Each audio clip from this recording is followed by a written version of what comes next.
¿Qué tal? ¿Cómo están? Mi nombre es Alejandro Fonseca. Aquí mi compañero Héctor Herrera. Listo. Hoy día nosotros les vamos a explicar, vamos a dar una pequeña introducción y un breve resumen y vamos a hablar de todo lo que son juegos de red.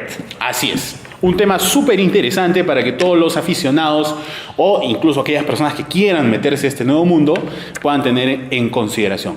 Vamos a contarles primero qué cosa es un juego y dónde se inició. Bueno, la historia nos remonta hacia épocas antiguas en la que los primeros seres utilizaban este tipo de actividad para entretenerse.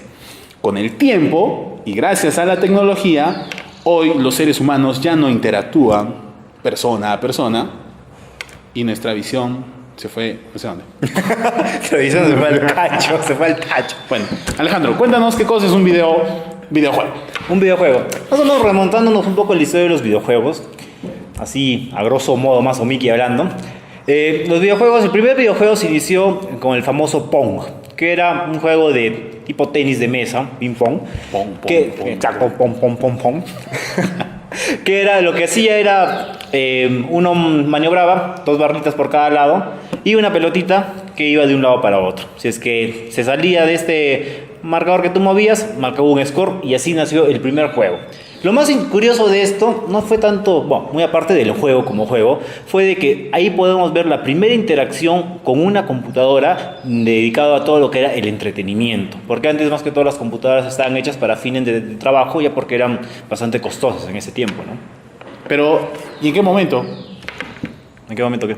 No sé. Completo, carajo, las preguntas que me hacen. No, en esto, por ejemplo, remontándonos a todo esto, remontándonos al pasado no tan antiguo, al ver todo esto, tener esta comunicación, interacción con lo que había, ya se fueron dando cuenta los mismos desarrolladores y las mismas industrias de las computadoras de que ahí podías tener un mercado que era justamente el mercado del entretenimiento. El mercado del entretenimiento lo tenemos en todos los ámbitos posibles. Por ejemplo, acá mi amigo juega póker profesionalmente. Así es. Y póker de prendas todavía. Juego bolitas también. Pero bueno, no quiero ser bolas, ¿no? Pero bueno. Pero bueno, entonces... Canicas. Canicas. Y de vez en cuando caramboleo también. No, cortas eso. No, pero bueno, entonces todo esto justamente se remonta a eso, ¿no? Entonces más o menos un poco, ya que más o menos hemos visto la historia así a grosso modo, más o menos hablando, que mi amigo Héctor nos va a decir, ¿qué son los juegos? A ver, ¿tú sabías, Alejandro, que antiguamente en Roma los jugadores principalmente interactuaban con animales? Es decir, los juegos... los coliseos. Exacto, el famoso coliseo romano. Pero ahora tenemos una clasificación un poco diferente. Ahora los jugadores todos se tienen que involucrar, ¿no es cierto? Entonces podemos tener diferentes clases de jugadores. Sí. Bajo la perspectiva sociológica podemos entender que las clases de jugadores que existen hoy en día son los jugadores sociales, los jugadores problema, los jugadores patológicos y los jugadores profesionales. Un jugador social es uno que se inicia y que entra por webbing. Un jugador problema es aquel que no sabe en qué gastar el dinero y se mete para perder el tiempo. Y el dinero. El patológico ya es el vicioso, es el que está más cerca al tema ludópata. Y por último está la clasificación gamer o profesional, del cual tú nos vas a profundizar un poquito más. Ya. En el tema de los juegos, de las clases de jugadores, tenemos el profesional. Que el profesional, si bien ahora, hace un par de años ya se está considerando hasta como incluso una carrera o una profesión. ¿Por qué? Porque, lo crean o no, la industria de los videojuegos mueve grandes cantidades de dinero. Ya no estudies tu maestría en informática. Ya no. Mejor dedícate a ser un gamer profesional. Te van a auspiciar. Y ese es un tema muy interesante, porque lo crean o no, así como hay auspiciadores de equipos de fútbol, de vóley, de básquet y de lo que sea, también hay auspiciadores de gamers. ¿Cómo funciona esto? La mayoría de los gamers que va a estos torneos, a los llamados eSports o eTournaments, son justamente juegos en red. Entonces compiten equipos. Bueno, hay distintos juegos de competiciones de juegos en red que son jugador contra jugador, que usualmente son en juegos arcade, o equipos contra equipos, que ya son en juegos multijugadores en red. Por ejemplo, tenemos los de StarCraft, Counter-Strike y otros más. Y estos auspiciadores, ¿qué hacen? Como han visto un bastante potencial de dinero ahí, potencial de negocio, han dicho, genial, voy a contratarme a 4 o 3 personas viciosas que quieran ganar dinero con esto y no sepan cómo, ya que su carrera, en lo que sea que estén estudiando, en su maestría, sobre todo en algunos cursos que tienen que ver con números, no le están haciendo muy bien. Tópicos. Sobre todo eso. Entonces, ¿qué pasa? Contratan, los auspician. Les dan de todo, muy aparte que les dan un sueldo, les dan una paga, les dan incluso hasta alojamiento y les dan alimentación. Porque lo crean o no, un gamer necesita una alimentación balanceada. No es el típico gordo friki que está sentado y jugando y simplemente dice, ¡ja, ja, te gané, pendejo! No es así. Todo eso influye, en su desempeño. ¿Y por qué gastan tanto en estos, auspiciando estos equipos, estos jugadores? ¿Por qué? Porque los torneos que se dan son torneos literalmente millonarios. Son pozos de 5.000, 10.000 millones de dólares. Sí, es bastante el monto que se mueve de dinero. Entonces les sale bastante rentable hacer justamente todo eso. Imagínense que hagan una inversión de, ponte, $500,000 por todo un año, un equipo de 4 jugadores, y después tu ganancia sea con un pozo de 6 millones de dólares. O sea, ¿sabes qué, muchachos? Yo creo que dejamos este video y nos vamos ahorita a auspiciar un equipo. No, regresamos. No se puede. Pero como nosotros no tenemos tanto dinero para auspiciar un equipo ni para hacer a nivel de gamers profesionales, tenemos que justificar una nota. Que quede bien claro eso. Entonces, justamente le seguimos hablando de lo que son los juegos en red. Ya hemos visto un poco de la historia, qué son los juegos, incluso hasta un punto de vista sociológico, qué tipos de jugadores hay. Y ahora, ¿cómo es que? Vamos a ver un poco técnico, pero algo así bien pequeño, no muy grande. Ojalá esté filmando eso, pero bueno, no muy grande. Entonces, ¿cómo es un juego de red? Un juego de red eso es una computadora que juega a través de otra computadora. ¿Cómo? Justamente a través de la red, ya puede ser por internet o por una red local. Y todo esto influye en una topología de red.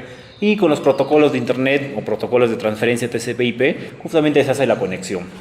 No andamos más ahí. Pero, Alejandro, es importante también, si es un juego en red, la calidad del ancho de banda, ¿no? Exacto, eso sí es. Si tenemos un juego en red, que es una red local, no hay problema porque todo lo tenemos en un modem, en un router, y ahí nomás tenemos nuestra red. Pero claro, si es un juego en línea, ahí sí necesitamos un ancho de banda bastante alto. Y recomendable.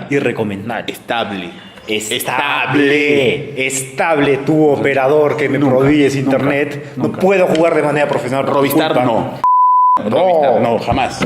Tengo que editar lo que has dicho. Pero bueno. Entonces, ¿cuáles son las diferencias entre en otros lados, por ejemplo en Europa, en Estados Unidos, a comparación de Latinoamérica? Que en Latinoamérica no tenemos un buen ancho de banda de internet, sobre todo de subida. Si bien nos dan... No es simétrico. Sobre todo eso, no es simétrico y para colmo nos engañan, pero dicen, sí, te voy a dar 20 megas de internet. ¡Uy, qué bien, 20 megas! Pero esos 20 megas, en el contrato te dice que solo te van a dar el 10% del ancho de banda. O sea, y sobre todo tú, si ves videos de esos raritos, obviamente se te va a ir al toque, ¿no? Se te va, se te va. Ni modo. Pero bueno. Eso va para ti, Renzo. Bueno. Y para su hijo William. Para toda esa familita. Esos dos ahí no son conocidos. Sí, caracho. Y Adrián, tú no te quedas atrás, ¿no? Pero bueno, tú eres el peor de todos. No, Adrián copia el video. Ya está. Bueno, continuando con eso, el ancho de banda acá no es simétrico. Entonces, por lo tanto, si tienes, digamos, 2 megas reales, porque ese 20% al 10 que te asegura, simplemente son 2 megas reales. 2 megas reales de subida tienes un mega como mucho, 2 megas de bajada tienes como mucho 1 mega de subida. 2 por 2, 4 y 2 al lado. Y 4 son 6. Sigue nomás. Ya está. Entonces. Gracias, Cristian. Entonces, ¿qué es lo que pasa? En Europa, tú tienes anchos de banda que vienen desde 20 megas, 30, 40, 50 megas a más. Y son megas reales. Y es tanto de bajada como de subida. Entonces, ahí tenemos el famoso lag en todos los juegos de red. Cuando a veces uno está jugando bien y en un momento se empieza a pausar, no te responden bien los controles, pero el otro sí tiene un buen ancho de banda. Ahí hay una diferencia muy abismal, muy grande entre un jugador y otro. Y lastimosamente eso no te permite jugar de una manera correcta. Ahora, Dejando un poco el aspecto técnico y analizándolo más desde un lado sociológico, la cultura de juegos en red se puede clasificar como un pequeño grupo social. Bueno, ya no tan pequeño ahora, ¿no? Porque la mayoría de los jóvenes entre 15, incluso menos, ¿no? 13 años hasta los 25 son usuarios frecuentes de los juegos en red. Ahora, ellos conforman un grupo que influyen básicamente en la sociedad. ¿Cómo funciona esto? Bueno, te cuento que estaba leyendo un texto, me he estado preparando para esta grabación. Referéncialo porque no es copia. No, sí, porque si no nos van a decir que es copia. Según Ruiz, el año 2015, se ha realizado una clasificación de cómo es que la sociedad gamer influye en la sociedad real. Y es que la sociedad gamer, es más, un individuo gamer utiliza generalmente un avatar. ¿Qué es un avatar? Un avatar. Un avatar es tu personaje. Dame pase, me agarras en tío. Un avatar es un personaje virtual en el cual tú lo puedes desde decir qué altura va a tener, qué tan grande, qué tan delgado, qué tan gordo. Lo puedes, no se dice caracterizar, se dice lo puedes maquillar. Puedes darle color de ojos, color de piel a tu antojo. Es tu armado, es tu buffet. Es digamos. Tu buffet. Es la persona que va a representarte virtualmente. Ahora, pasa que este avatar ya es una representación de lo que ese jugador quiere ser en la vida real, ¿no? Por ejemplo, imagínense un tipo gordito, ¿no? Como, ¿no? Yo no voy a decir nada, pero pone un avatar flaco. Entonces, es su proyección de ser una persona delgada. Pone el cabello amarillo o lo que fuera, ¿no? Musculoso. Sí, musculoso, si quieres. Esa es una representación psicológica. En cambio, cuando esto sucede a nivel grupal, estamos hablando de ¿cómo llamarlo? Freud dijo que esto se llamaba proyección social.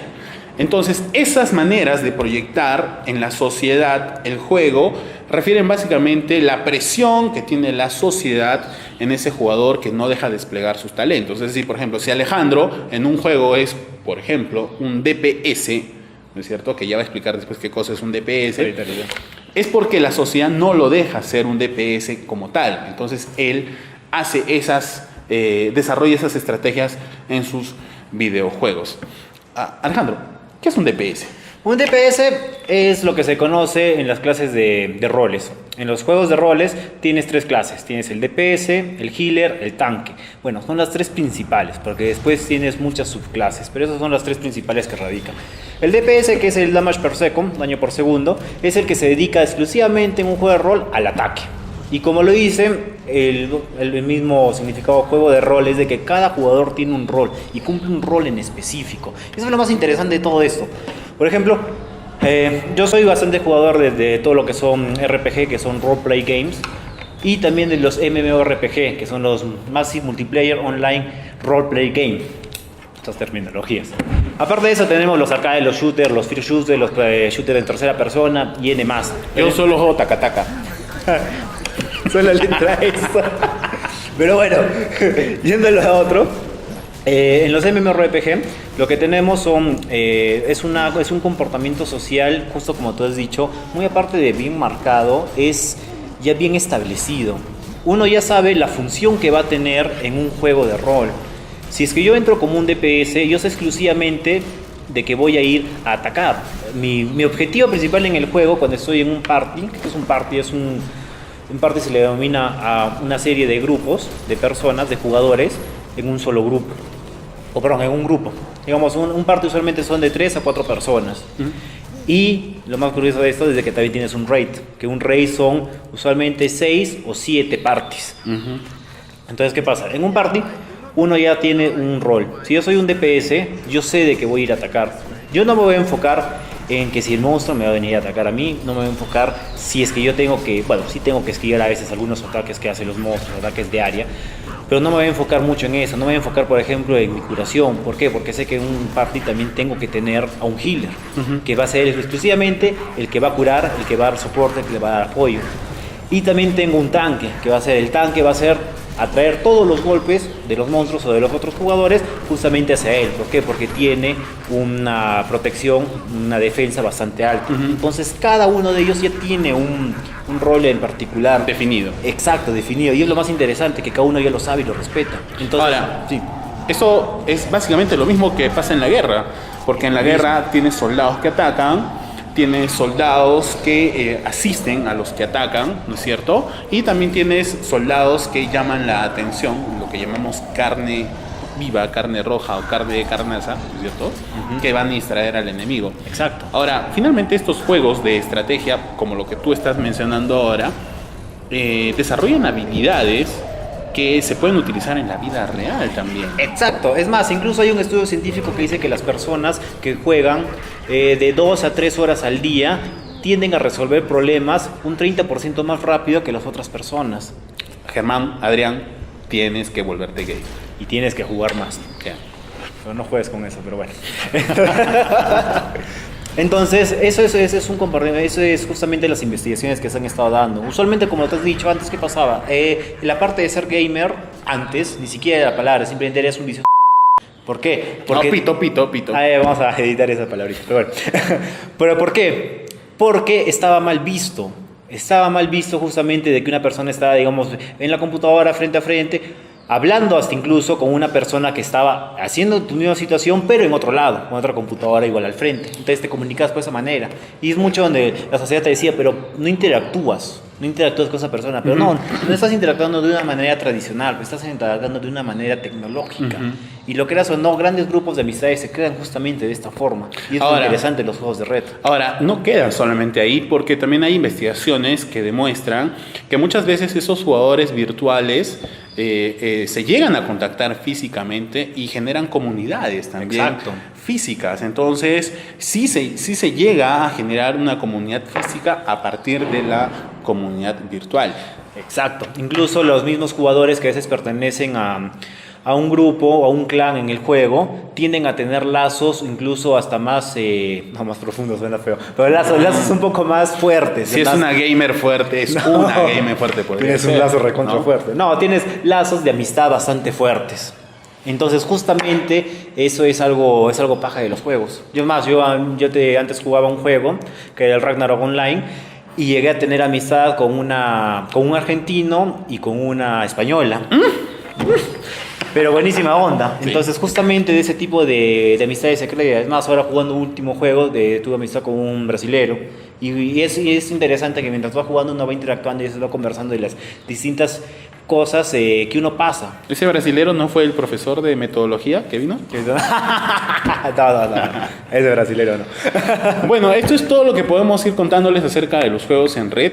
Hemos tratado de darles una visión técnica, una visión sociológica y también una visión psicológica y desde el punto de vista que va a ayudar a los que estén viendo este video a ver, ¿no? De manera sistemática qué cosas son los juegos en red. Exacto. Es algo muy, como le digo, es un tema bastante hondo, bastante profundo. Tiene muchas ramas y no podemos ahondar todo. Entonces esto es algo muy a grosso modo, muy a mozo Mickey, justamente con un lenguaje para que puedan entenderlo, ¿no? Y bueno, yo creo que eso va a ser todo por hoy día. Yo creo que sí. No se pierdan la próxima secuencia en Ronnie Tech. Los esperamos la próxima semana en Ronnie Tech. Nos despedimos.